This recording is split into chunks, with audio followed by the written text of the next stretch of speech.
Assalamualaikum warahmatullahi wabarakatuh. Dalam kesempatan kali ini saya akan menjelaskan metode numerik yaitu solusi persamaan nonlinear yaitu pendahuluan dan metode tertutup. Referensinya ada dua yaitu yang pertama saya dapatkan dari Muhammad Taufik, yang kedua saya dapatkan dari Bapak Rinaldi Munir. Saya sangat merekomendasikan dua buah referensi ini. Dalam bidang sains, peneliti maupun perekayasa sering berhadapan dengan mencari suatu solusi persamaan. Solusi persamaan itu apa? Solusi persamaan adalah biasa kita sebut dengan akar persamaan. Lalu kemudian akar persamaan itu apa? Akar persamaan adalah nilai X yang memenuhi Y sama dengan Fx sama dengan 0, seperti itu.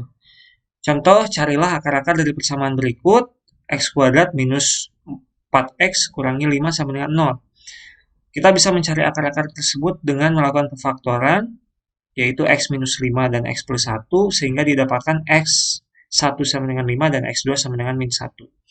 Bukti bahwa ini merupakan akar dari persamaan ini, yaitu bila kita masukkan nilai X1 ini ke dalam persamaan ini, apakah dia sama dengan 0 atau tidak, sesuai dengan syarat yang kita punya sebelumnya. Jika misalkan dia nilainya adalah 0, maka nilai X1 adalah akar-akar dari persamaan ini.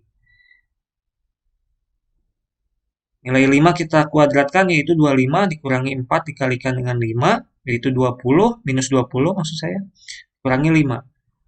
Maka hasilnya adalah sama dengan 0, seperti itu. Sehingga nilai X1 sama dengan 5 merupakan akar dari persamaan ini, kemudian nilai X2 adalah akar dari persamaan ini. Seperti itu. Interpretasi dalam grafiknya adalah kita harus mencari nilai X, nilai Y yang memotong nilai X, sumbu X, seperti itu. Yang ini juga sama, berarti dalam grafik ini kita mengetahui bahwa setidaknya kita mempunyai dua akar, seperti itu. Nilai ini dan nilai ini. Nilai X yang ini, X1 dan X2. Kemudian masalah kemudian muncul. Bagaimana mencari suatu akar-akar jika fungsi yang diketahui sulit sekali untuk dipecahkan secara analitik. Secara garis besar, metode pencarian akar itu dibagi dua, yaitu metode tertutup dan metode terbuka. Perbedaannya adalah untuk metode tertutup, kita harus mempunyai dua buah nilai tebakan yang menutup nilai akar yang harus kita ketahui sebelumnya. Misalkan di sini kita punya nilai tebakannya itu A, kemudian nilai B di sini. Nah, tujuannya adalah kita harus mencari nilai X yang ada di lingkaran ini, seperti itu. Secara garis besar, caranya adalah kita harus mengubah nilai A ini sedemikian rupa sehingga dia mendekat ke nilai X, kemudian B juga mendekat ke nilai X. Sehingga nanti akan didapatkan suatu selang yang sangat kecil sekali, dan kita bisa dapatkan nilai X yang merupakan akar-akar dari persamaan yang kita cari, seperti itu. Sementara untuk metode terbuka kita tidak membutuhkan dua buah nilai tebakan, hanya satu nilai tebakan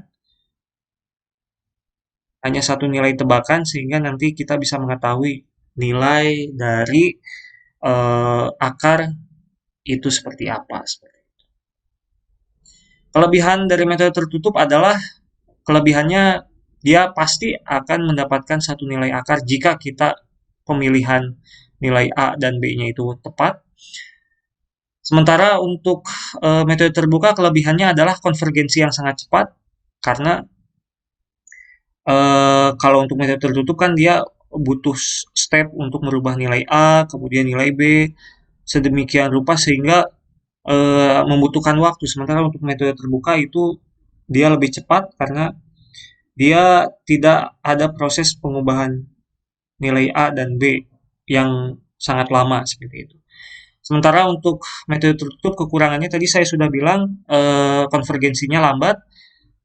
Sementara untuk metode terbuka kekurangannya adalah jika kita salah memilih suatu titik, maka dia akan bukannya konvergen, malah divergen seperti itu.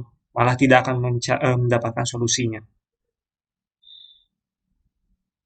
Kemudian untuk metode tertutup itu dibagi menjadi dua ya, dua metode. Yang pertama adalah metode bisection, yang kedua adalah metode regula falsi. Sementara untuk metode terbuka itu adalah metode fixed point iteration, kemudian ada juga metode Newton-Raphson, kemudian yang terakhir adalah metode second. Yang akan kita bahas adalah metode tertutupnya dulu. Tujuannya adalah kita harus mengerti kebutuhan solusi numerik dari persamaan nonlinear. Yaitu tadi kita ingin mencari suatu nilai akar-akar, apalagi untuk suatu persamaan yang sulit seperti itu. Dan kemudian yang selanjutnya adalah dapat menggunakan algoritma Bayesian, kemudian menggunakan metode regula falsi, kemudian menuliskan algoritma, kemudian memahami kebutuhan kriteria terminasi seperti itu. Nah, ini secara garis besar kita mempunyai suatu titik ini tebakan. Ini adalah titik tebakan. Bagaimana caranya kita harus mendapatkan nilai X yang ada yang nilai Y-nya memotong sumbu X seperti itu. Atau nilai Y-nya itu sama dengan 0 seperti itu. Bagaimana caranya? Uh, kita nanti harus merubah nilai A yang ada di sini sehingga dia mendekati ke nilai titik yang kita cari. Kita akan ubah ke sini. Kemudian nanti nilai B-nya kita rubah, kemudian seterusnya akan dilakukan perubahan sedemikian rupa sehingga nanti si selang A dan B-nya itu dia akan mengapit kecil sekali nilai X yang kita cari seperti itu. Teoremanya adalah jika nilai fx kontinu dalam interval A ke B dan nilai fa dikalikan fb itu kurang dari 0, maka terdapat nilai C pada A kurang dari C kurang dari B dan fc sama dengan 0. Jadi misalkan teorema tadi menjelaskan bahwa jika kita mempunyai titik A, kemudian FA-nya sekian, kemudian kita punya nilai B, kemudian FB-nya sekian, FB-nya sekian di sini, maka dalam interval itu dan perkalian antara FA dikalikan dengan FB itu kurang dari 0. Apakah dia benar kurang dari 0? Coba kita lihat. FA di sini misalkan kita tulis minus 5 karena di bawah sumbu Y ya. Jadi ada di sumbu Y negatif. Dan yang di sini FB di sumbu Y positif. Ini misalkan kita taruh 5. Kita lihat nih, FA dikalikan FB kurang dari 0. FA-nya itu minus 5, FB-nya itu plus 5. Minus 5 dikalikan 5 adalah minus 25. Kurang dari 0. Jadi minus 25 kurang dari 0, betul. Maka terdapat nilai C pada A kurang dari C kurang dari B. Dan FC sama dengan 0. Ternyata memang betul kita mempunyai nilai C di sini. Nilai C di sini yaitu FC sama dengan 0 seperti itu. Selangnya juga terpenuhi ya. Selangnya itu terpenuhi yaitu A kurang dari C kemudian kurang dari B seperti itu. Itu teorema intermediate. Teorema intermediate juga bisa dipakai untuk mengetahui bahwa terdapat akar dalam selang A dan B seperti itu. Dan secara logika juga kita bisa lihat ya, FA dikalikan dengan FB kurang dari 0, maka dia otomatis ada suatu titik sini akan ada suatu titik yang memotong sumbu X seperti itu. Nilai Y yang memotong sumbu X seperti itu. Itu secara logika. Nah, misalkan saya punya FA misalkan ya. FA5 FA2 misalkan. Di sini. Saya punya FA2 nih di sini nih. Misalkan A2 ya. Misal ini. A2 maka FA2-nya ada di sini kan? Ada di sini nih. Nah, apakah teorema tadi berlaku atau tidak? Kita bisa lihat FA di sini misalkan saya taruh di sini nilai 4 misalkan ya. 4 kali 5 itu nilainya 20. FA kali FB itu ada 20. Kurang dari 0. 20 kurang dari 0. Maka ini adalah jawaban yang salah. Maka statement yang ada di sini pun dia tidak akan terpenuhi seperti itu. Nilai C-nya itu juga tidak akan terdapat suatu selang, maka tidak akan terdapat nilai C yang dimana FC-nya itu sama dengan 0 seperti itu.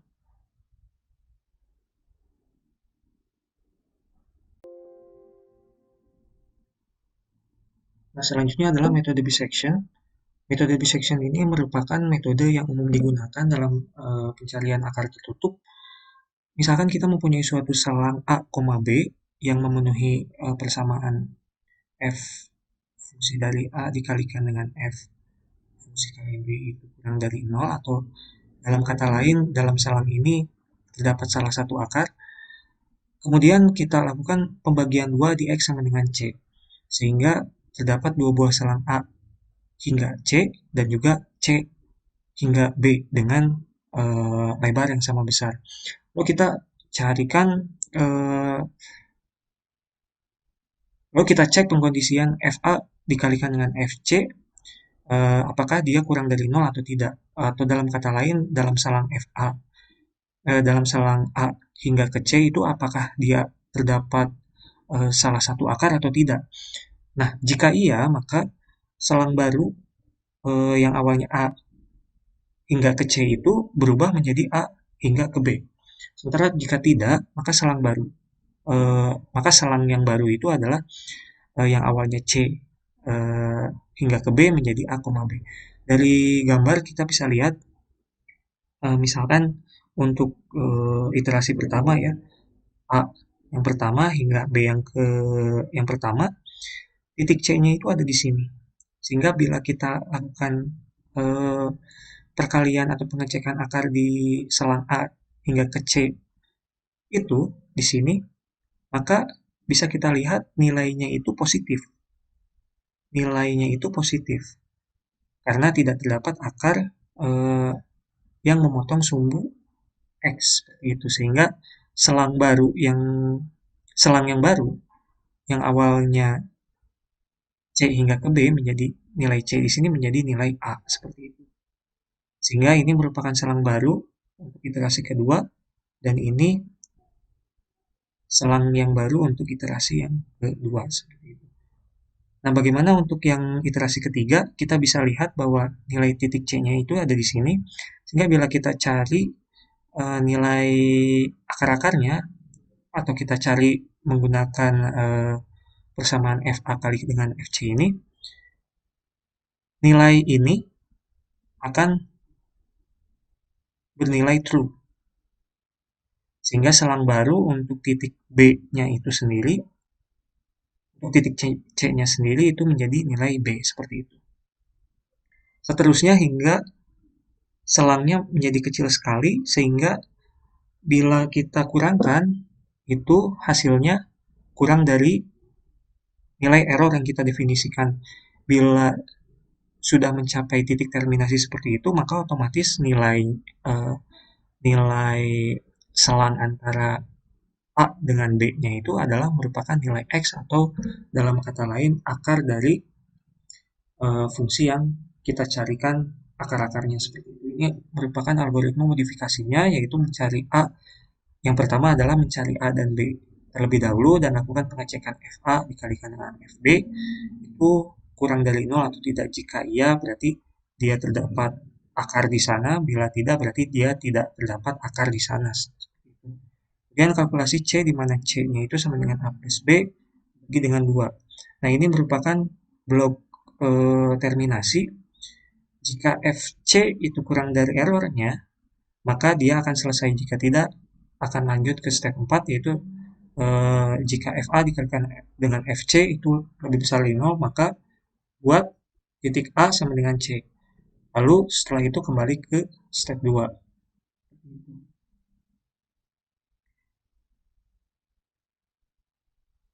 Nah, jika kondisi ini tidak terpenuhi, maka kita lakukan pengecekan untuk nilai FB dikalikan dengan FC apakah lebih besar dari 0. Kemudian jika hal ini terpenuhi, maka otomatis kita buat titik B itu sama dengan C, lalu kembali ke step 2 seperti itu hingga sampai ke eh, titik terminasi seperti itu. Jika sudah terpenuhi, maka program akan selesai dijalankan. Yang selanjutnya adalah metode regulasi. Eh, Metode regulasi ini dia lebih memanfaatkan gradien titik ini dan juga titik ini seperti itu. Karena kan kemiringan untuk titik X hingga ke FXU itu akan sama dengan FXL hingga ke XR seperti itu. Dengan memanfaatkan kemiringan seperti itu, maka kita bisa mencari gradien yang ada di sini. Kita anggap saja ini nilai titik A, kemudian ini titik B, ini kemudian titik C seperti itu ya. Nah, untuk gradien yang pertama atau M1 ya, M1, ini M2 seperti itu. Untuk M1-nya sendiri yaitu Y2, itu ada yang di YC dikurangi Y1-nya itu adalah YA dibagi dengan C dikurangi dengan A seperti itu. Dan untuk yang gradien titik kedua ini yaitu YC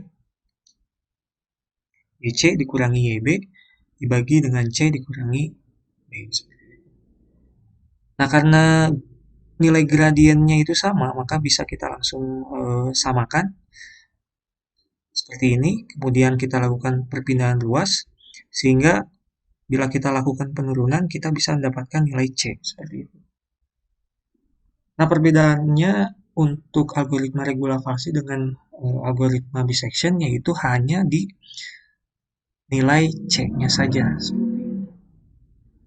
Untuk bisection sendiri, nilai C-nya itu adalah A plus B dibagi dengan 2, sementara untuk regulasi nilai C-nya itu adalah seperti yang tertera di layar ini. Perbedaannya hanya di situ saja, selebihnya sama. Nah, kesimpulannya, kebutuhan untuk solusi persamaan non-linear memberikan hasil penemuan teknik aproksimasi. Kemudian, selanjutnya, teknik bracketing menjamin bahwa user akan mendapatkan suatu solusi untuk fungsi kontinu jika terdapat solusi. Kriteria terminasi harus dapat dimasukkan ke dalam algoritma numerik untuk memastikan kondisi terminasi. Terima kasih.